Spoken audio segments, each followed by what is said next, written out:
man. Oh, right. Oh, jeez. Man, that was... let me turn this music off. That was... Turn this TV off. Jeez, yo. Capcom!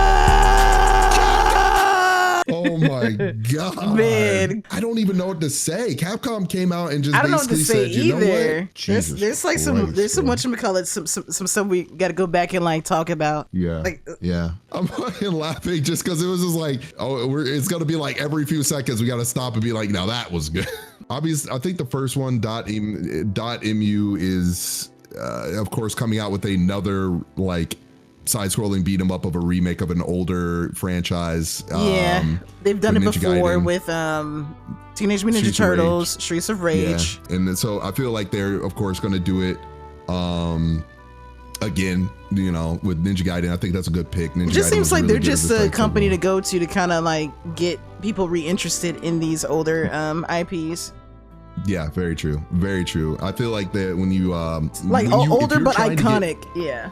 If it was a really good side scroller back in the day, .emu has a good chance of being able to bring it back. I feel like next thing we'll probably see is maybe, I don't know, I wouldn't be surprised if they bring back a Shinobi or something like that next. But Sega's already doing that though. Oh yeah, that's right. Oh yeah. God. So, and yeah, they're bringing back Streets of Rage too. Yeah, so we might even have everything coming back.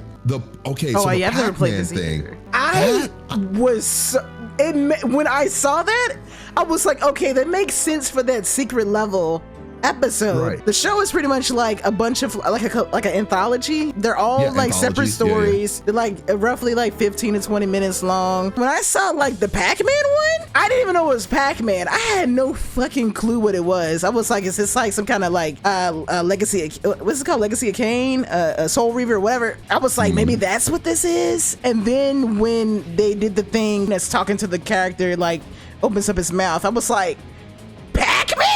This is a Pac-Man, I guess. Yeah, that threw me off. No, I'm gonna be real. I have not yet seen the secret level, like anthologies yet, but I'm planning to. My only issue that I had whenever I saw just a little bit of it was that it's going to be a short story within the game world, which to me, I feel like knowing the setting for some of those stories makes it way better. Yeah, like you would have never thought this was Pac-Man if you were just watching the episode, and like that's what threw me off. And when I looked it up, because I was like, ain't no way. I looked it up. They were like talking about how like Bandai Namco was just like, yeah, like the approach y'all are doing to this, yeah, sure, we don't mind. And I'm like, what? There's like, yeah, they're just like, sure, yeah, go for it. Yeah, we have no idea how to keep them relevant. You just yeah, go sure. For it, so to see this be an actual game, I'm like, my flabber is gasted. My gob is smacked. This actually was, to me, the theme setter for this TGA. Like this particular game started the theme for this TGA. And you know what? That's a good point too. Yeah. Because it felt like there's a lot of games coming out for this TGA were basically or announced during the TGA. All of them are just harkening back to some older IPs or something that generally needed more attention. And they're like, hey, look, we're going to try to give you, we're listening to what you're saying. You want a different direction. You want something that feels a little bit fresh, or maybe it's just you want it back again and to feel it one more time. We're gonna do that. I love That's it. how this TGA felt like. It was like, yeah, they're remakes and reboots, but it was like the games that got it were the ones that really deserved to have it. Exactly. It wasn't the fucking Last of Us remaster for like the 14th time. This is like fucking Turok. Again, I haven't seen a Turok game since the N64. I haven't seen it since the Xbox one. Back when it was like you have this little stealth mode that you can activate so you can see enemies and stuff. I didn't think they would. I felt when that Turok didn't make it, they would never touch the franchise again. The fact that it came back, I'm just like, wow, okay. Yeah, I mean, we definitely can make it happen, I guess. So to see Turok come back, man, Kid Tess is like backflipping right now. Yeah, like for me, now mind you, I didn't grow up with Turok because I had those type of parents, but I know how beloved it was at the time that quite literally seeing it back again, just kind of taps into the right area of nostalgia of a franchise that needed it. You know what? I just want to say this about Yu Suzuki. Despite how trash Shenmue 3 was, that man is a legend. If it wasn't for him, there would be no Virtua Fighter. If it wasn't for him, there wouldn't be a Yakuza. I'm glad to see that he's still making video games. Somebody really needs to pull him to the side if he decides to make a Shenmue 4. But I'm glad to see that he's still doing his big one with his own studio. I actually kind of want to talk about this soccer game a little bit. We'll just talk about it like a little Rematch? bit. I thought it was Blue Lock too. I was just like, oh, this is just some little anime shit, but not gonna lie, I'm gonna have my eye on this one. I'll be honest with you. I know this is not like gonna be fighting or anything like that, but if it's one of those arcade sports games where it's like they're willing to like have a little bit of like leeway with some silliness of it, I'm all about it. Next one up we have is Witcher 4. Witcher 4, my girl Ciri. She is taking center stage, and I mean, if you played Witcher 3, you knew this is where they were going. Yeah. But you didn't know. I didn't think they were going to fully commit. I thought they were just going to be like, okay, Ciri will still be out there, but you know, you're still playing Geralt. It's still his story. The fact that they're basically sitting down and saying, yes, we are going to commit to having Ciri be the main one. We're going to show her development into being a really great Witcher, similar to Geralt. I love that. And I am glad that they're going that direction. She looks amazing. The graphics look awesome for obviously a CGI trailer, but they said it's going to be built on Unreal Engine 5. Can't wait to see it. I'm very curious as to what her powers going to be, because in Witcher 3, she had Witcher powers, but she also kind of like had her own thing going because she has like royal blood or like some kind of like special blood in her. I think it was like she's like a royal bloodline. I can't remember exactly. I would have to go backwards. Probably chat might remember. Yeah, Elder Blood. Thank you. Yeah. That's what she had. So I'm very excited to see how they're gonna like make her different from Geralt. Yeah, because I mean, with Geralt, he had to go do a lot of things the hard way. Where Ciri, she had that, of course, Elder Blood, which gave her essentially powers to just do whatever. Some super sick shit. The very few moments you get to play her in Witcher 3. She's gonna be stupid powerful if she masters the ways of the Witcher, and I honestly can't wait to see it. I'm very excited for the story. The trailer was really well done in my opinion, as they always do. I've never seen a horrible Witcher trailer. Yeah, like come on, they're always peak. They always make it look fire as fuck. CD Projekt Red now, they got to win with this one. With Witcher 4, they're going to need to be very serious because though they fixed Cyberpunk 2077, though they fixed it, they now have a reputation of dropping a game and on release it being buggy. This will be like Witcher 3 had the issue, Cyberpunk had the issue. Yeah, I was gonna say I'm probably not gonna buy this on day one. Some studios you just know you can't get them day one, and this ain't one of them. This ain't one of these day one studios. I put them right next to like Bethesda. You ain't gonna see me grab that on day one. I'm gonna wait for a little bit to see what happens, and then maybe. The Rebirth coming to PC. I don't remember that being announced, but I mean that's a given. It was announced. We were talking over it because we were talking more about Witcher 4, and it was just like, okay, we know. I got This has been the phase of Sony games as recently as, look, if it's on Sony, they're going to give it like a few months and then they're going to be like, haha, it's coming on PC, which I knew because Remake came on PC and I was like, okay, Rebirth, obviously, which I will be playing it again because you know me, I can't hit, I just have to. You're a victim. There we go, CSI. Fumito Ueda's back again with the, he's of course creator of Shadow Colossus and Last Guardian. If you've ever played any of his games, they're all phenomenal. I mean, Ico is phenomenal. I played some of the, I believe it's the Last Guardian that has like that kid priest with that dog, correct? That dog monster. I like the vibe of it. You kind of like get the feel of the story without them necessarily talking about the story, if that makes sense. Right, exactly. It's told through the visuals, and like the narrative, all of it is told straight through the visuals. They never use, even in Shadow of Colossus, they don't use talking words. Like if it is words, it's usually like a text real quick. Yeah, they have like their own ancient language if they do talk. I feel like Fumito's whole direction is to try to pull you into a world and make you unfamiliar, so you utilize like looking around and actually immersing yourself within what the world is so you can get a good feel for it. And with this one, Shadow of the I could see that they're taking in, you know, obviously his favorite thing, which is let's make something massive in size and you climb it or do something with it. So it's going to be dope. I already know I'm going to love it because they don't miss. They haven't missed at all. I'm playing this specifically for the head spaceship. It's grand. It's literally Grand Ligan. It is literally Grand Ligan. All right, and the big one for me that I got to talk about. This is like the one that's had us like, what? What's going on? An Elden Ring co-op action adventure standalone. I'm so like gagged because I was like, this has got to be a Dark Souls 4. Because I was like, this looks too much like FromSoft, but ain't no way it's another Elden Ring game. And look at the assets, and I'm like, the first thing that came out of my mouth, I literally said it. I was like, oh, wow, they're using the Elden Ring sort of look going on. And I was like, as soon as it got closer to me, I was like, they're not doing what I think they're doing, are they?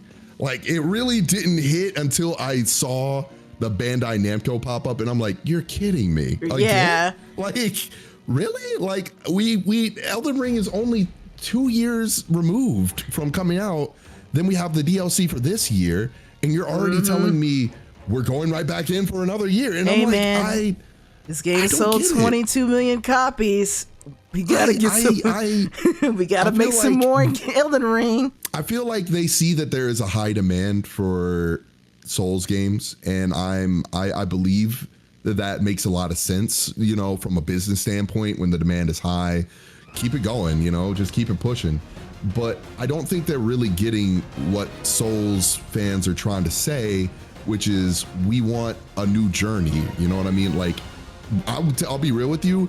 If they said that Bloodborne was coming on PC right now for this Game Award instead of this, that would have way more pop. Every single person that's been begging for Bloodborne for like the past 10 years would have just heard like a collective like nut echo outside your window. Oh yeah, because it's so good, and I feel like the fact that it's limited by PS4 and its graphics is a sad deal.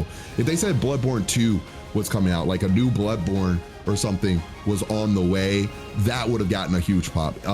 You know, those things I feel are great, but them milking Elden Ring for every last drop now. 22 million copies, baby. 22 million copies. I don't want them to do that to Elden Ring. It actually makes me a little bit sad because Elden Ring is special. It's honestly a game of the century in my opinion. I feel like we haven't experienced games like this since, like, it's one of those games like how Skyrim hit the ground and changed everything on its way when it landed. Elden Ring is on that level to me, where it hit the ground and it changed a lot of things. But now for them to basically say, look, we're going to try to keep this going just a little bit longer. I don't know. I'm going to still play this. I love Elden Ring. So yeah, you'll see me on it. Obviously, you know, they know how to get me. All right. They know my favorite recipe. All right. Next up, Split Fiction. Yosef says, fuck the Oscars. But you know, obviously he is, you know, it's going to be good. If you've played Brothers, if you've played No Way Out, or Way Out, excuse me, or played, what is it? The Two of Us? What is it? It Takes Two. It Takes Two of us. Or It Takes Two.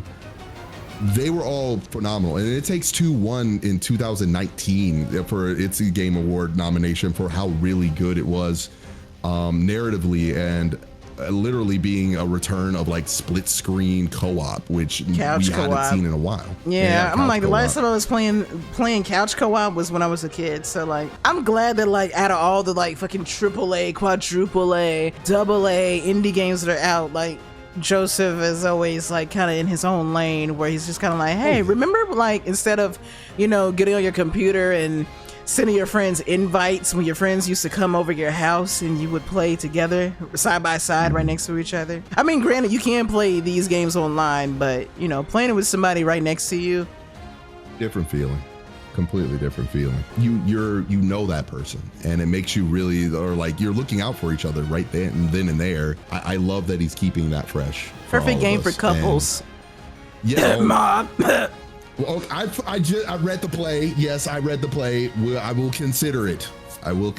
Maybe when it comes out, me and Vicky might do something for that. But yeah, no, I don't really have any other things for Swift Action. It looks cool. I mean, it's like, you know, you're going through different. Two journalists. It looks like they're going through multiple different game genres and timelines or whatever. Borderlands 4, I don't have much to say about Borderlands. It's because I've never really played Borderlands. I tried to play them. It just wasn't my style of game. I don't have no other opinion. I don't hate it. I don't like it. I don't hate it. I just have no opinion about Borderlands 4. But you know what? If y'all are excited about it, that's all that matters.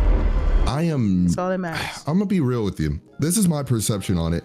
Borderlands 1 was great for what it was for the time. A looter shooter, starting the genre, or making the genre more interesting and unique. Borderlands 2 and made that genre even better, right? It was amazing. Borderlands 2 started even giving lore and, you know, people liking the characters and creating a fan base. I feel like Borderlands 3 lost that because of the fact that genre was already done down to hell at that point, and they were still sticking with their old sort of formula, and they weren't really kind of pushing the formula a little further. So with Borderlands 4, I'm feeling the same way I felt with Borderlands 3. Like, they can't come with the same formula again just because most people are going to only pick it up, play it for a little while, and then, you know, play with some friends and then put it back down, you know? I really think they should go back, play Borderlands 1, Borderlands 2, really feel it out, see how it feels, you know, and try to make sure Borderlands 4 captures that feel. So all I have to say about Borderlands is when they were showing the characters off, I was just sitting there like, damn, I feel bad for anybody that was like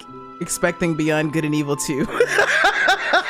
You know, at this point, Beyond Good and Evil 2 is a dream that was made in a fantasy that was made in a time that was far away from this earth. You know, like it's sitting side by side right next to the Prince of Persia Sands of Time remake. Now this right here,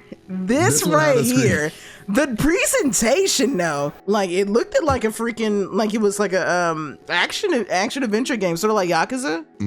Which is funny because I think both games that Sega showed off, we were just like, Yakuza? It looks like a Yakuza game. It could be a Yakuza game. The presentation of this though, when they were like showing like the buildings, and then like right now as I'm like playing the trailer, like the gravel and the shadow with the fighting. The shadow with the fighting was when I was just like, no, something's different about this. Something's up. This isn't something that a Yakuza trailer would do. Yakuza trailer, they're gonna show like Ichiban or Kiryu like walking through Kamurocho or doing something wacky or in a weird situation. But as soon as homeboy hit that Baji Kwan stance, I said, oh, yep, it's Akira. Junin Hayan Daio. It was literally Tess. It was literally when he did the pose that it connected to me. I was like, oh my God, this is actual Virtua Fighter. I'm glad to see Virtua Fighter come back, because let me tell y'all something. I'm gonna stream this from the mountaintops. If you play Tekken, you should be thanking Virtua Fighter. Oh yeah. Because if Virtua Fighter didn't exist, there would be no Tekken. And I know y'all are just like, Tess, y'all are being dramatic. No, I'm so serious. No, y'all think I be playing when I say that Bandai Namco is just a copycat ass studio? Virtua Fighter was the first thing they copycatted and said, let's just call it Tekken. And now Tekken is its own thing, which is good.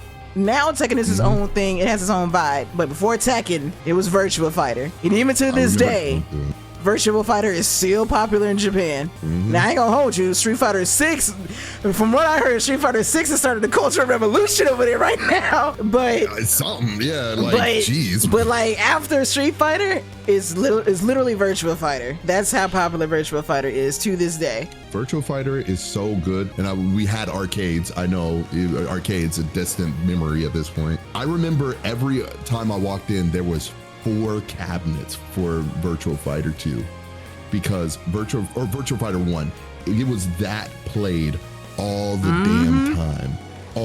damn time, because it was 3D and you hadn't seen a 3D fighter, and it worked, and it was just so good. It was the very first 3D fighter that was motion captured. It was incredible. And now, of course, it may not be as popular as what most people might assume, but any fighting game fan will tell you, when Virtua Fighter succeeds, it means you're in a good year of fighting games. It's just usually, it's just the sign of it. It's one of those that have been around for a while.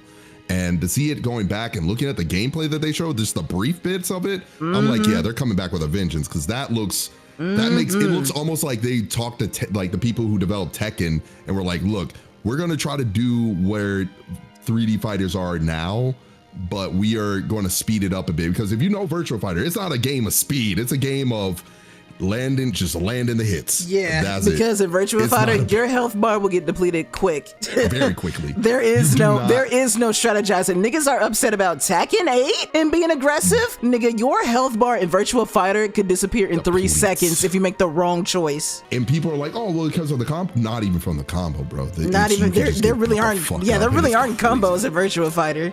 There isn't. It's all literally.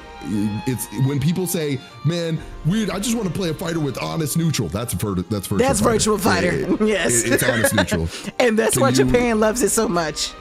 You got to be able to land your hits. That's it. If you can land your hits, you get it right. And mind you, each character. You think Tekken's characters are so advanced? There are people who literally have to sit down and mathematically figure out each character's distance and which attack goes what and how each one count. Virtua Fighter is hyper technical. It is incredibly technical. For how simple it looks, you can't just go on and be like a masher. It's really hard, but it's so good. I can't describe it. So I remember when they had Virtua Fighter 5 Ultimate Showdown. I remember downloading on the PlayStation because it was free to play. I still think it's free to play too, by the way. Got in training. I was like, let me just, feel this out, because like I've never really got the chance to play a Virtua Fighter outside of the Dreamcast. Got on there, was fooling around. I said, ooh, let me go back to Smash Brothers. I suck. Exactly. I suck. Like, not the game. I suck. It's over here just like, okay, you need to press diagonal, and then after you press diagonal back forward, you need to go diagonal back, then press forward, and then punch. That's how you can be able to do one punch. My favorite thing is people who play the game, they're looking at Kira, they're like, okay, but he's the box character art. He is the hardest character in the fucking game. Yes, there are niggas that have played him for like 10 years and still don't know all that is to him. They can't. I'm just happy Virtua Fighter is back. Hopefully they take a hint this year and say, hey, look, we're seeing the trend of fighting games simplifying some things here and there. I hope they do that. I disagree. I hope they do simplify it a little bit to where beginners can learn. I hope like they have like a good tutorial for beginners.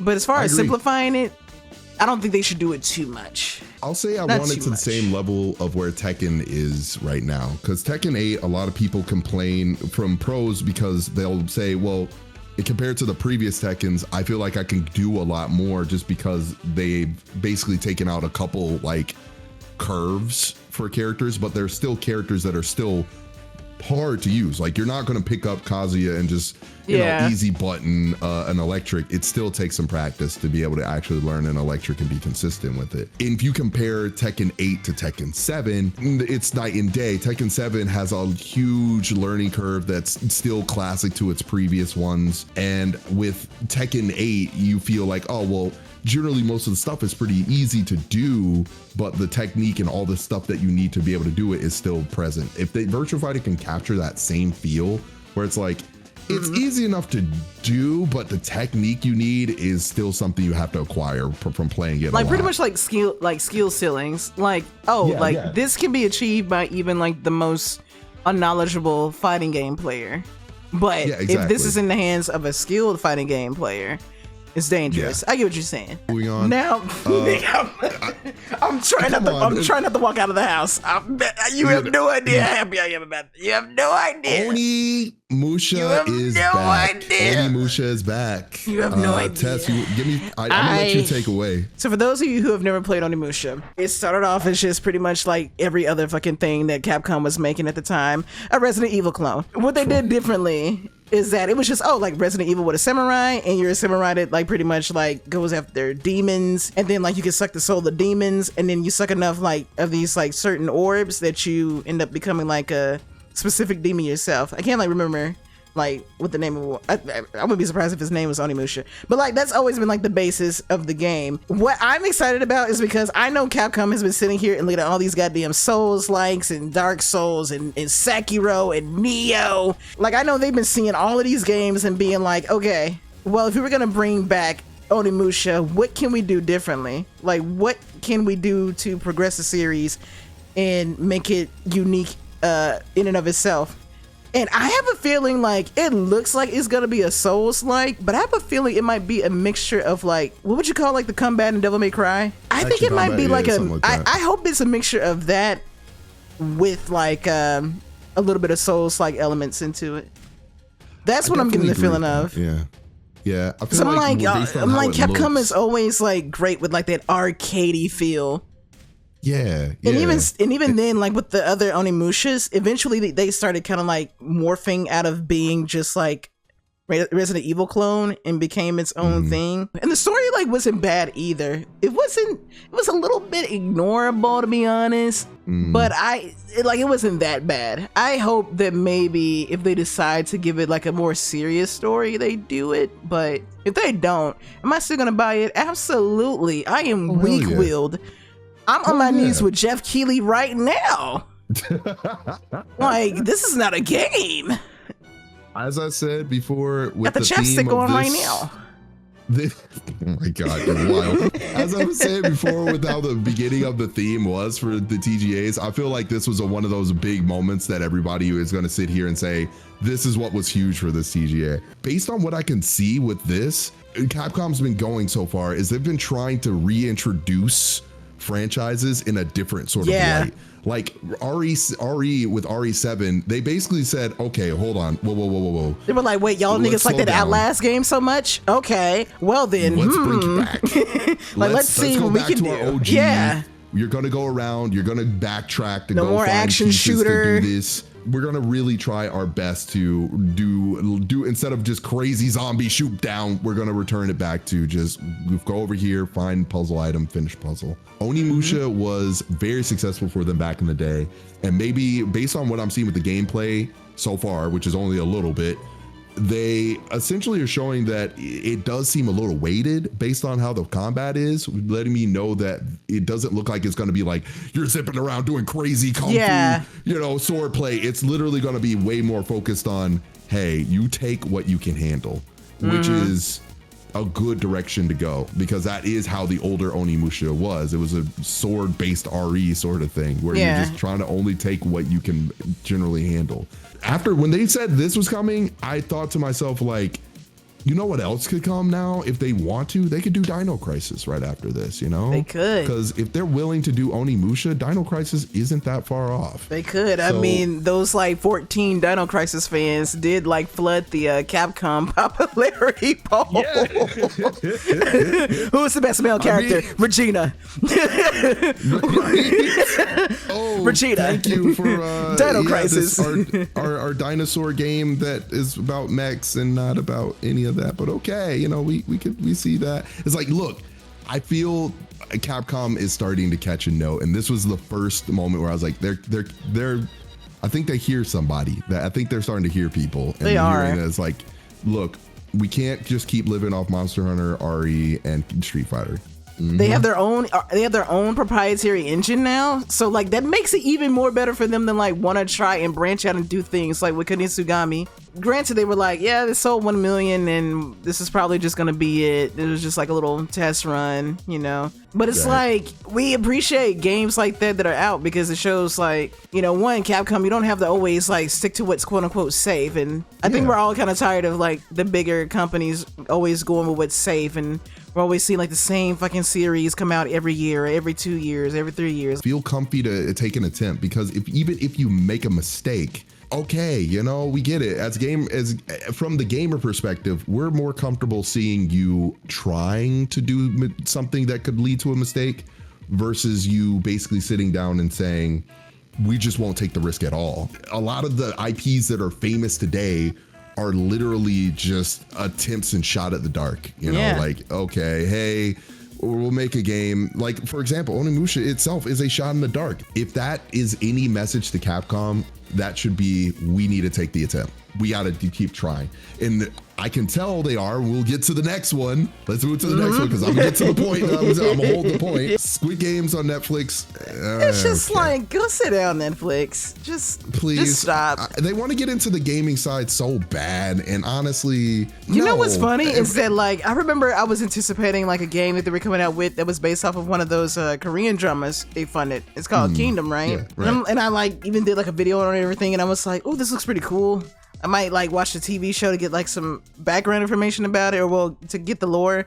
A year goes by and I'm just like, what the hell happened with that game? Fast forward to this past week, I've been downloading the Netflix app on my phone, so like I can do it while I'm like walking on the treadmill at my gym. And I'm like, y'all have y'all games on the mobile app, not on Steam or like y'all said y'all would also have it on PC or anything. It's just on it's a mobile app. Oh, well, shit. They're trying their best to prioritize. No, thank you. They're doing whatever they can. That's why I was like, I'm not supporting this. All right. As much as they want, I'm not going to. I get it. That and it looks so fucking goofy. It looks like it's for kids. It really does. And I get it. They want to capitalize on Squid Game's popularity.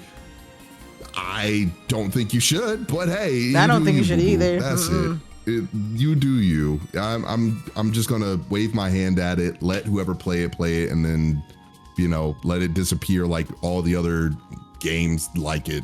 We are most certainly not letting Netflix in the club, because in the club we all fam, and Netflix is not family. You are not fam. You are not family. You're not coming into the club. You can't. Now let's talk about this right here, because I feel like we knew a Final Fantasy character was going to be in it. We just didn't know from which Final Fantasy it was going to be. I'm gonna be real with you. I kind of felt Clive was coming in. Now this is only because of a wild guess. I honestly feel like it makes sense because, one, it's the newest Final Fantasy game. Of course, they're gonna want to promote the new one, because I know Square Enix hasn't been they haven't been particularly happy about how it performed on the PlayStation, and they're certainly not really happy about how it's been performing on PC. So this is kind of like this feels like this was just like to market Final Fantasy 16. I feel like, even though as much as we all, well, I'm gonna say all, but like a lot of people want a Tifa, Final Fantasy 7 is like Square Enix's red button. There is no emergency Final Fantasy 7 needs. Final Fantasy 7 is the emergency for Square. Oh yeah, it's there. We need it. We gotta make something happen here. We gotta make some motion. If Final Fantasy if Square was in trouble and they had like $2 left in their bank account, maybe Tifa would have been in Tekken. Yeah, no, he looks good, and it makes sense too, because it's clearly obvious they were gonna reuse Noctis's assets to some extent. I mean, granted, this is all still being made by hand, but you could definitely tell they didn't want everything about Noctis to go to waste. That's why I kind of look at this, and whenever I see it, my first thought was they really are. We knew there was going to be a guest character. Obviously, they were going to go that direction. I felt like they were going to do a Final Fantasy again. I felt like maybe the first one would be, like you said, Tifa, but knowing that Tifa has been heavily requested and Harada is not a fan of listening to requests.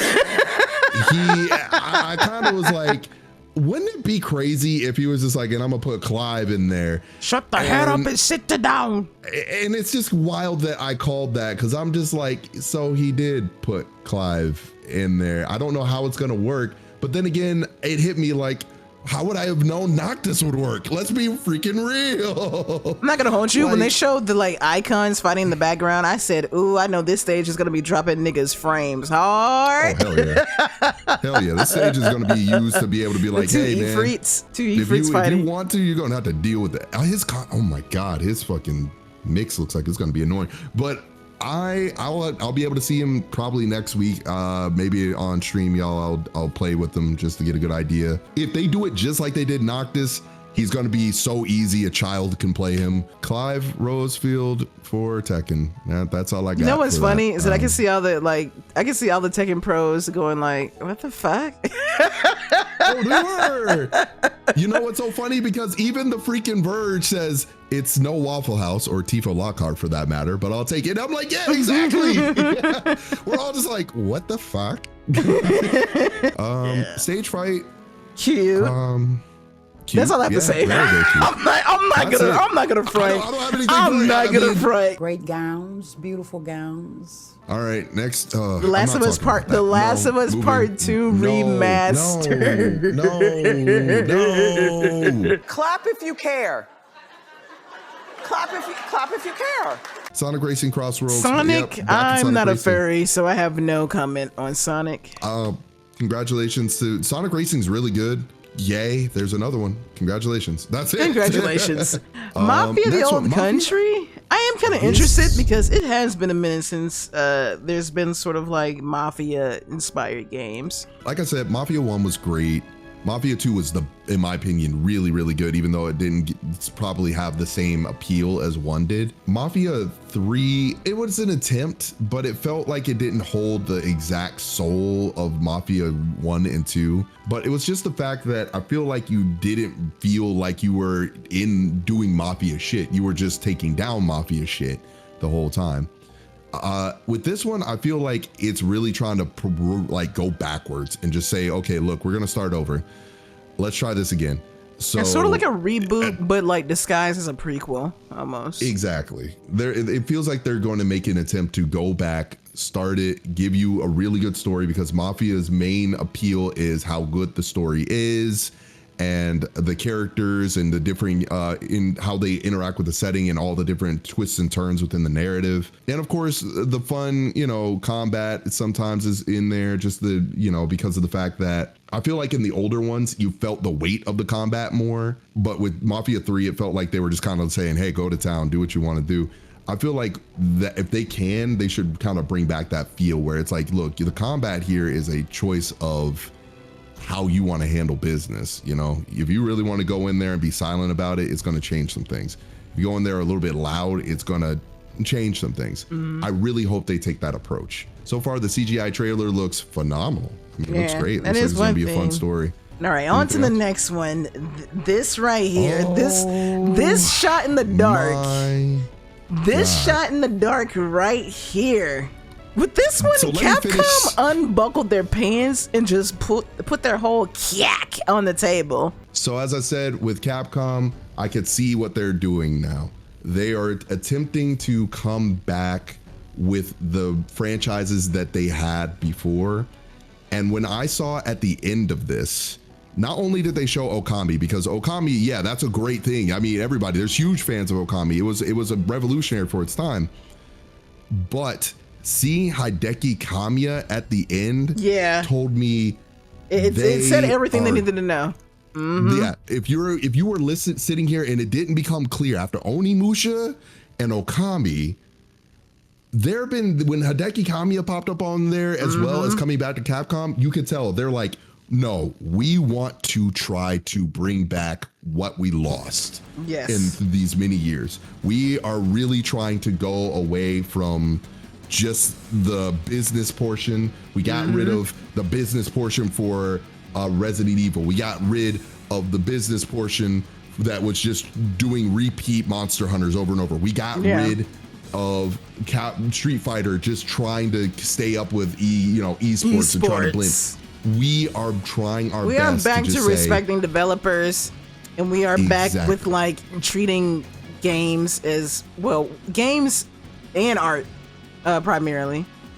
Yes, it was I think I felt that when I was playing Konetsugami, because I was just like, Capcom really hasn't taken risks like that in a while, and this game really makes me feel like they were really trying to take a risk here, and it was fun. I loved it. I beat Konetsugami off stream. And the thing about it is that, like, I feel like I'm pretty sure that like Okami is gonna be like maybe like a AA project. But I'm glad that at the fact that like they're just sort of like, okay, like everything doesn't have to have a AAA budget. Everything doesn't have to be the most expensive. And when I say like biggest of budgets, I mean like hundreds of millions. Yeah, just sitting on fat stacks. But like this, like Okami, I can see having like a $50 million budget, and it would still be fine. Because at the end of it, people are into these games because of the art style and the artistic direction. Exactly.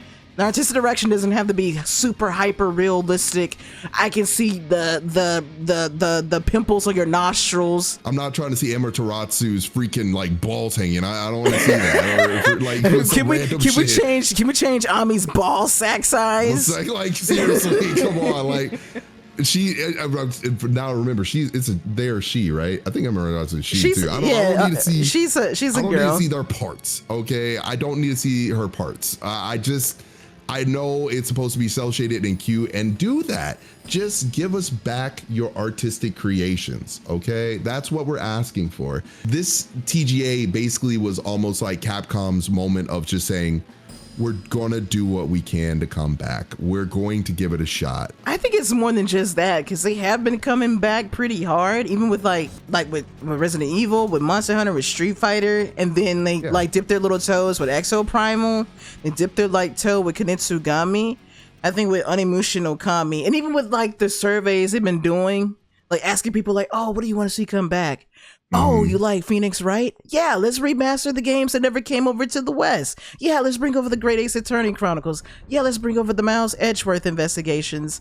And now, like, they're like, oh, yeah, you guys kind of want a new Phoenix Wright? Okay, we'll keep track of that. Oh, you said in your survey that you want to see a new Okami? Oh, okay. We'll keep track of that. You said you want to see a new Project Justice? Okay, we'll keep track of that. I hear you. You said you want a new Darkstalkers? We're not gonna do that, but that's good wishing. Exactly. You know, I thought they're just looking at you like, I like the Darkstalkers too. All right, next. You know, I think another thing that told me about how Capcom's moving now is the fact that they started appointing younger employees to a lot of their major development teams, which was a huge move because they even did, I mean, they were serious about it. They even created like, I forgot what it's called. It's like Capcom Juku, which is quite literally is a place for where their employees can put their kids in, like, you know, a little educational program, a daycare. So I'm like, oh, they really care about like, hey, look, we want you to feel comfortable here. We get it. We're trying to understand what this newer, younger gen sees that we could do. And I love that the newer, younger generation is saying, you already had it. You just needed to just spruce it up some. You need to take grandma on a fashion shopping montage, like in the movies. Exactly. It's like you got a makeover. We had so many. If anybody who is from the States remembers or is a real gamer, and I say real gamer with quotations, you know, in your earliest 90s to early thousands, Capcom had IPs coming out every year, some new thing that you had never heard about, and it was so fire. So when all of a sudden you get to late 2000, hearing and seeing them run out of ideas, it was heartbreaking. We were all like, what's going on? Literally, there was so much disappointment that I remember when Capcom had their direct in 2015 and they didn't show anything new. People were on Twitter burning them alive because they were like, what is wrong with you? You are the company Capcom. that presents. You're the company where if you want to have fun, you play a Capcom game. And it hurt. It really freaking hurt. So now seeing them say, look, we're going to try again. We're going to put it out there again. We're going to give our best shot on new ideas again. We don't know if you're all for it, but Onimusha, Okami, look, we're gonna bring back all the old fighting games. We don't even know if you even give a shit about them anymore. We have to fight just like we're gonna put them in the collection for you guys. We're not gonna spend any money remaking them or remastering them, but we'll put them in a collection for y'all so that you can keep them all in one place. Whatever you are asking for, we'll give it to you. And I feel like when we said, look, just new names, bring a new name, Kunitsugami. Okay, what about we'll put out a dinosaur game. Oh, it failed. Well, fuck it. We put it out and we're not worried about it. We have another game that's going to be like a space game. We don't know when it's coming out, but we're doing that too. Yeah, it's like they're just trying, and I'm like, that's what we want. You know, it was just them trying all the time that made it really, really dope. And I feel with this announcement of Okami, it's basically the loudest that they're basically trying to tell everybody. Like, don't worry, we got y'all. I think this is the biggest "we got y'all" statement they could have ever made. Yeah. So we had the last one, which is the Intergalactic. Big, Big new honestly, Naughty Dog IP. I'm interested in from the aesthetic alone. Now, we have overused the 1980s aesthetic a lot, yeah. but I do like that they are saying, look, we're going to do 1980s aesthetic in space, and we're going to try to make it as beautiful as we possibly can. Because I'm going to really try to look this up a bit. The fact that like the starting whatchamacallit said captured on PS5, I did not even think it was the PS5. I'm not gonna hold you. Me neither. I was just over here just like, oh, is this a trailer? Like game footage not shown? But no, this is captured on PS5. So it's really dope. I mean, we both were first when you said Mass Effect, I was like, I might be. Right? I was over here just like Mass Effect. It's honestly, you know, I'm amazed with it. I personally am definitely sold on picking it up when it does come out. I am too. I need to see obviously some gameplay, but it looks like it's just going to be like an action shooter, which is okay. I don't get enough of those. It's Naughty Dog, which means the gameplay is going to feel really smooth. Which I love. You know, there's just something about Tati Gabrielle that's just, you know, I'm gonna keep it to myself. Could I put, you know what? I'm gonna put this one for the game for the gays. I'm putting it. Let's go! Come on! Finally, the Liga Bigga Tigga get their representation. That's right. You know, I want my freaking bingo. We were dodging it the whole time, and I'm like, we can't have this. But honestly, it looks great. I need more information. Same. Obviously, we'll get probably that in Summer Game Fest when that comes around. So yeah, I'm gonna be on the lookout for it. I feel like I saw a few more Hollywood actors in this game. The other dude, I forgot his name, but yeah, he was in. Yeah, there he is. He's showing on screen for me. Oh yeah, that's what his name is. Yeah. This guy. Yep. Yeah. I like the concept that it's like a bounty hunter chick. I'm a big fan of bounty hunters. Also, I'm not sure if they're planning on going this direction. Maybe I'm just shot in the dark. The fact that she kind of shaves her head at the beginning, I have a feeling they're going to allow for like different hairstyles and different looks. It wouldn't surprise me because I've seen like her, like the actress herself, like do interviews and stuff, and whatever hair she wears in the movie or show she's promoting, it is most certainly not what she's wearing in these interviews. Just have different varieties of different characters. Yeah, her fashion is like is pretty eclectic. Yeah, I definitely will be looking out for it because, like I said, it's done by Naughty Dog, and Naughty Dog don't miss. I can say that because it's just impossible. They had me in an Uncharted chokehold. This is his next project, so obviously for anybody who's like, so Last of Us 3 when it's happening, I'm sorry to tell you. And I don't. You're gonna have to waste some years, my friend. Well, you're waiting for The Last of Us 3. Yeah, you can play The Last of Us 2 PC remaster. Exactly. You got plenty of remasters. If he brings that same creative energy to this game, I cannot wait. I cannot wait. Also, me neither. Porsche and all these other freaking Adidas, like I'm talking about tons of like. That's money. Names. That is all money. That's like licensing fees. When you saw Monster Energy and Death Stranding, that's how it felt. I'm just like, right? Whoa, what? Whoa. Like, you're flying a Porsche. Okay, you are flying a literal Porsche. Like, come on, that's some Hideo Kojima level stuff. Like, whoa, what? Why? Okay, I guess so. All right. Any last thoughts on Intergalactic, the Heretic Prophet? Don't really have any last words other than I can't wait to see more information about it, and I hope that I was thinking of the Summer Game Fest, but I'm pretty sure there's gonna be some PlayStation Directs before we get the Summer Game Fest. That I know Nintendo, they're gonna have to give us a treat. Yeah, I was actually thinking of Nintendo because I was like, damn, Nintendo didn't really have much of anything. And over here, we thought there might be maybe like a Switch 2 tease or maybe like one more like first party game that was going to be shown before. Yeah. But what this tells us is it's guaranteed. Their next appearance is going to be talking about the next console. Yeah. It's going to be if they didn't bring anything on, if they didn't bring anything on the TGAs, then yeah, the next thing they're going to have to talk about is their console because that means they have nothing in the, in the slot for early next year. Pretty much, it's gonna be the Switch 2 and everything that's gonna be coming out for the Switch 2. Y'all been talking about the Switch 2 for 100 years. I mean, it's really one of those things where it's just like, yeah, like they know, they're very well aware. Yeah, it's about time. The Switch became obsolete like 3 years ago. Hell, let's be real. The Switch was obsolete the day it came out. Game Awards was actually, it was pretty fucking lit. I give it a 10 out of 10.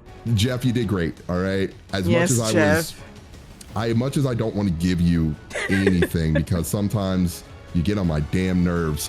You did great this time around. His slurping wasn't as loud as we thought it would be. So I'm appreciative that he spared my ears. He even had those Muppets joke on him, and they were saying some shit that I was just like, you know, for once I agree with the Muppets. I mean, they were like, yeah, oh, see, look, there's Kojima. That's his friend. Isn't that your friend? Yeah, that's your friend, isn't it? Don't you want to say? It was just like, okay, so they're audience aware. I like that. Well, Jeff, you know what? I'm not saying you're redeemed because you should have did what you should have said last year. But I will say you are still the reason that gaming is still alive today. I will not take that back. Anybody should be like, yeah, I hate Jeff for all this. Look, if Jeff leaves and says, look, I'm retiring, I'm not going to do any of this stuff anymore. I'm just going to, take a background seat now. There's no one else who's going to replace. We're going to have a power vacuum of just tons of different names trying to be the next Jeff. Okay. So and then they're gonna be like, they're gonna be influencers too, and it's just gonna be cringy. Oh, yeah. It's gonna be the worst. Jeff is doing the Lord's work for gaming by literally saying, look, I'm gonna be the guy who goes to every single studio, tries to see if they can present something for a show or something, if they have anything, and I will only give you things that are ready to be presented as best I can. And this time around, he did really great. Last year, not so much, but this year, very, very, very well. Very, very well. He actually went there and said, hey, everything 2025, only 2 games on the 2026. Other than that, 10 out of 10. I have nothing else to say. Thank y'all for being here. That's the first and foremost, most important thing. We appreciate y'all hearing us yap for 5.5 hours. Tell me about it. Oh my God. This is fun though. This was fun. This is so fucking fun. For those on my side, follow Tess if you haven't. For those on my side, make sure to follow Mobert. This is my cousin now. Follow my cousin Mobert. This guy is the greatest yapper I've ever known. This man can take a 10-minute YouTube video and turn it into 2 hours. I swear, and it'd be like one of the most interesting but funniest discussions ever. You'd be like, I can't believe we went from watching a video about how they make mustard to talking about like the rising of the communist class. I'm telling you, that is my stream in a nutshell.